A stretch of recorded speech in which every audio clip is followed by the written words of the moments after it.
All right, hypertension, silent and serious. Patients with hypertension are typically asymptomatic for years. Patients can even show no symptoms as readings become dangerously high. Often when symptoms do present, the patient could be in a life-threatening stage.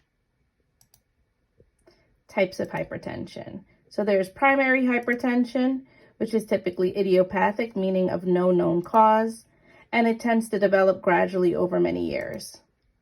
Secondary hypertension is caused by an underlying condition. It tends to appear suddenly and typically causes higher readings than primary hypertension does. Secondary hypertension. It can be caused by obstructive sleep apnea, kidney disease, adrenal gland tumors, thyroid problems, congenital blood vessel defects, and medications such as birth control, cold remedies, decongestants, over-the-counter pain relievers, and prescription and illegal drugs. Some causes and risk factors: smoking, obesity, lack of physical activity, stress, high sodium diets, age and gender, which is more common for men up to age 64, and then women tend to increase after age 65.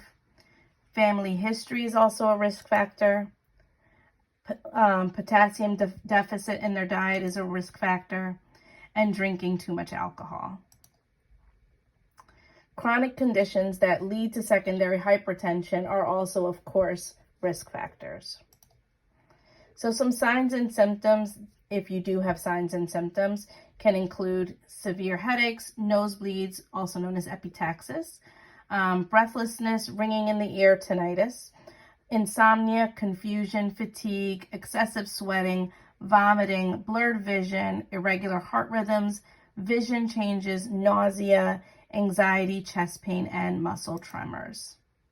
Some complications include heart attack and stroke, aneurysms, heart failure, weakened and narrow blood vessels in the kidneys leading to kidney failure, narrow blood vessels in the eyes, which can lead to vision loss, and trouble with memory and understanding, as well as vascular dementia. And I do here have like a little video on some of the complications of hypertension.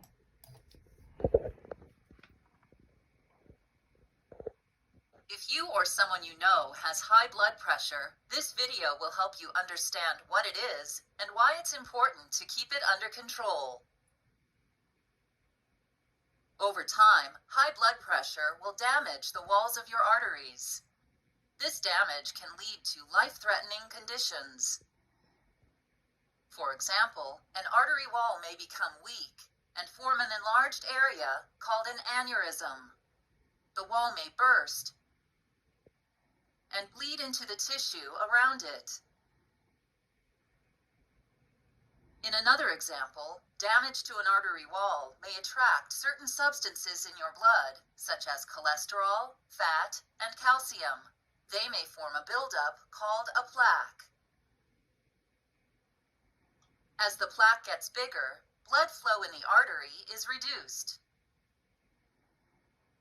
Blood cells can stick to the plaque and form solid clumps called clots. Blood clots further reduce or completely block your blood flow. If this happens in your brain, it can lead to a stroke. If it happens in your heart, it can lead to a heart attack. In another example, damage to the arteries in your kidneys may reduce their ability to work properly. This can lead to kidney disease. In a final example, damage to your arteries makes your heart beat even harder, which raises your blood pressure even more and can lead to heart failure.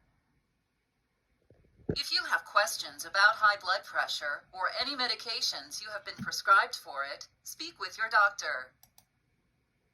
All right, and then we also have some things on here about prevention. Eat a healthy diet, limit the amount of sodium, and increase the amount of potassium in your diet. Eat foods that are lower in fat, as well as plenty of fish, veggies, and whole grains.